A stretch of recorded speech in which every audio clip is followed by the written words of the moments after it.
कराची का सबसे बड़ा और सस्ता लंडा बाज़ार। इसमें ये देखें खिलौने भी मिल जाते हैं आपको, इवन बच्चों के छोटे छोटे खिलौने। और इनकी प्राइस इतनी रिजनेबल थी कि मैं सुन के हैरान हो गई। जस्ट 50-50 रुपए में ये मिल रहे थे। ये देखिए ये बॉल इतनी मज़े की लग रही थी, बच्चे आराम से खेल सकते हैं। और कहीं से कोई कुछ खिलौने डैमेज भी थे, लेकिन कुछ बहुत अच्छे थे। ये रोबोटिक जो बाहर से हमें 300-400 का मिलता है, यहाँ पे सिर्फ 50 रुपए का मिल रहा था। यहाँ पे मेकअप के साथ साथ ये हेयर एक्सेसरीज़ भी अवेलेबल थी, जो कि आराम से आप बालों में यूज़ कर सकते हैं और बहुत ही अच्छा हेयर स्टाइल बना सकते हैं। इसकी प्राइस सिर्फ 150 रुपीज़ थी।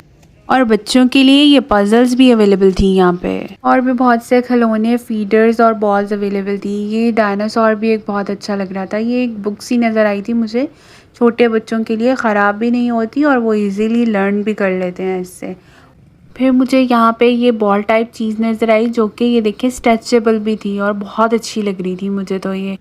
और यहाँ पे ये शोल्डर एयर बैग भी मौजूद थे, जो कि स्विमिंग के लिए यूज़ होते हैं।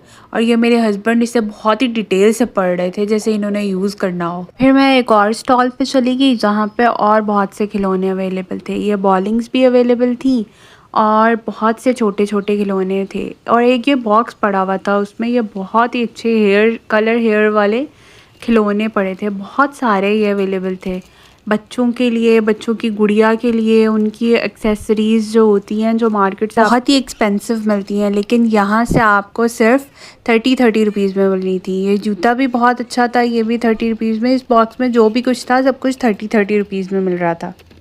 यहाँ पे बच्चों के लिए इस बॉक्स के अलावा ये बोटल्स और मग्स भी अवेलेबल थे, जो कि बहुत ही अच्छे स्टाइल में थे।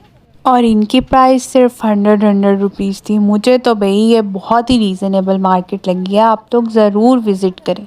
अब मैं आपको अनएक्सपेक्टेड चीज़ की तरफ लेके जा रही हूँ। ये देखें ज्वेलरी, लंडा बाज़ार में भाई ज्वेलरी भी अवेलेबल होती है, और बहुत ही अच्छे स्टाइल की ज्वेलरी, जो आपको ब्रांडेड ज्वेलरी जो कि बहुत एक्सपेंसिव मिलती है। ये देखें कितने अच्छे पर्ल्स लगे हुए हैं, कितने अच्छे पर्ल्स यूज़ हुए हैं। और यहाँ से मैंने ये 2-3 कलर्स के पर्ल्स तो अपने ड्रेसेस पे लगाने के लिए उठा लिए थे। मुझे तो भाई बहुत ही पसंद आए थे। आपको बताती चलूँ, इनकी प्राइस सिर्फ 20 रुपीज़ थी, इसीलिए तो मैंने 2-3 उठा लिए। बहुत ही अच्छे लग रहे थे। ये रेड कलर के देखें, ये कितने अच्छे लग रहे हैं, और ये भी मैंने ड्रेस पे लगाने के लिए उठा लिए थे। हर इंसान का डिफरेंट माइंड होता है, कोई भी कहीं भी यूज़ कर सकता है इन पर्ल्स को। ये पर्ल्स बहुत अच्छी क्वालिटी के थे, मैं तो ज़रूर रिकमेंड करूँगी कि आप यहाँ पर जाएँ और इन्हें परचेज़ करें। और फिर मैं एक स्टॉल पे गई, जहाँ पे मुझे बहुत ही अच्छे डेकोरेशन पीसेस नज़र आ रहे थे। ये आप अपने घर में यूज़ कर सकते हैं, और इनकी प्राइसेस भी कोई ज़्यादा नहीं थी। फिर मुझे ये कैंडल्स नज़र आ गई, जो बच्चों की बर्थडे पे आप लोग आराम से यूज़ कर सकते हैं। और जी अब बारी आ गई है हवाई चप्पलों की। यहाँ पे लंडा बाज़ार में हवाई चप्पलें भी मौजूद थी, जिनकी प्राइस सिर्फ 50-50 रुपए थी। मैंने लेनी नहीं थी, इसलिए मैंने इंटरेस्ट नहीं लिया और मैं आगे मूव हो गई हूँ। और ये बहुत सा कचरा भी वहाँ पे अवेलेबल होता है, जिसमें से लोग अपनी पसंद से जो चीज़ पसंद होती है वो चूज़ कर लेते हैं। बुक्स होती हैं, नावल्स होते हैं, बच्चों की रीडिंग बुक्स होती हैं। ये देखें फीडर पड़े हुए हैं, चश्मों के कवर, इस तरह की छोटी छोटी सी चीज़ें अवेलेबल होती हैं। फिर मुझे यहाँ पे एक और स्टॉल नज़र आ गया जूतों का, जहाँ पे कैजुअल और फैंसी दोनों जूते पड़े हुए थे। और ये जूतों की क्वालिटी भी बहुत अच्छी थी। ये देखिए आपको बहुत साफ़ सुथरे लग रहे होंगे, लेकिन इन जूतों की प्राइस थोड़ी हाई थी, क्योंकि ये ज़्यादा अच्छी क्वालिटी के थे और बिल्कुल न्यू लग रहे थे। आप यहाँ से लेके जाएं तो आपको ये नहीं लगेगा कि ये आप लंडा बाज़ार से लाए हैं।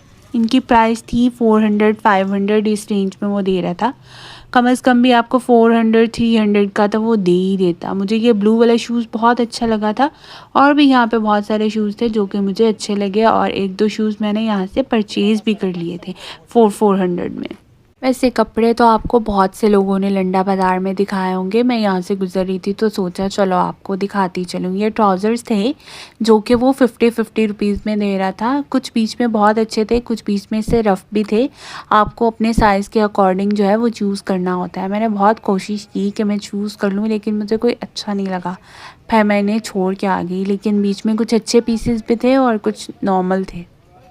अरे मैं तो जहाँ से गुज़रती जा रही हूँ सब कुछ आपको दिखाती जा रही हूँ कि आप लोगों को आइडिया हो जाए लंडा बाज़ार में क्या-क्या कुछ अवेलेबल होता है। ये सदर की मार्केट का बहुत ही बड़ा लंडा बाज़ार है और यहाँ पे हर चीज़ अवेलेबल होती है। ये देखें कैप्स भी अवेलेबल हैं। कुछ बहुत अच्छी थी, बच्चों की थी, बड़ों की थी, बूढ़ों की थी, सबकी कैप्स अवेलेबल थी, लड़कों की, लड़कियों की, हर किस्म की अवेलेबल थी। ये देखें यहाँ पे ये देखें बहुत रश होता है, बहुत सारे लोग आए हुए होते हैं जो कि डिफ़रेंट चीज़ें जो है वो चेक कर रहे होते हैं। यहाँ पे कुछ पाउचेस भी पड़े हुए थे जो कि मुझे अट्रैक्ट कर रहे थे, मैं इसलिए यहाँ पे खड़ी हो गई। और जी इन पाउचेस में से मुझे ये ब्लैक कलर का पाउच बहुत ही अच्छा लगा और फिर ये खिलौनों वाला एक स्टॉल नज़र आया तो सोचा यहाँ पे भी दूर दूर से विज़िट कराती जाऊँ। यहाँ पे भी वही छोटे छोटे खिलौने और ये 100 रुपीज़ के दे रहा था। इसके खिलौने कुछ ज़्यादा अच्छे थे, इस वजह से इसका रेट थोड़ा हाई था, लेकिन फिर भी अगर आप 2-4 उठाएं तो वो रीज़नेबल कर देते हैं। यहाँ कुछ बड़े साइज़ के खिलौने भी थे जिनकी प्राइस 200, 300, 400 इस तरह थी। ये गाड़ियाँ नज़र आ रही हैं आपको बीच में और बहुत सारे अच्छे से खिलौने हैं। ये जो ब्लू वाली गाड़ी है ये बैटरी वाली गाड़ी थी और इसकी प्राइस वो 400 बता रहा था। ये 300 में उसने आराम से दे देनी थी। मुझे तो ये बहुत अच्छी लगी। जी अब बारी आ गई है डॉल्स की। सब खिलौने आ गए तो डॉल्स कैसे पीछे रह सकती थी। बहुत ही एक्सपेंसिव और इम्पोर्टेड डॉल्स मौजूद थी यहाँ पे जो कि बहुत अच्छी लग रही थी। कुछ छोटे बेबीज़ भी थे, कुछ बड़ी डॉल्स भी थी, कुछ हेयरी डॉल्स भी थी, हेयर डिफरेंट भी थे कलर्स उनके। मुझे तो ये सभी बहुत अच्छी लग रही थी। फिर मुझे ये कैप वाली डॉल पसंद आ गई जो कि बहुत अच्छी लग रही थी। मैली थी लेकिन ये था कि इसे जाके वॉश कर सकते हैं। फिर ये इनके फ्रॉक्स बहुत अट्रैक्टिव लग रहे थे सिर्फ 300 रुपये में। सबसे आखिर में मैं आ गई हूँ स्टॉलर्स वाली साइड पे और ये स्टॉलर्स की प्राइस सिर्फ 100 रुपीज़ थी और कुछ बीच में से बड़े दुपट्टे भी थे। आपको चूज़ करना पड़ता है जो आपको अच्छा लगे। कुछ मफरल टाइप थे छोटे से और कुछ बहुत बड़े दुपट्टे भी थे जो कि सिर्फ आपको 100 रुपीज़ में मिल रहे थे। मुझे तो इनके कुछ कलर्स अच्छे लग रहे थे, कुछ नहीं अच्छे लग रहे थे। कुछ चीज़ों का स्टफ़ अच्छा था, कुछ का स्टफ़ अच्छा नहीं था। वीडियो बहुत लंबी हो रही है, मैं कोशिश करूँगी आपके लिए नेक्स्ट पे ऐसी वीडियोज़ लाती रहूँ। टाटा बाय बाय, अपना ख्याल रखिएगा।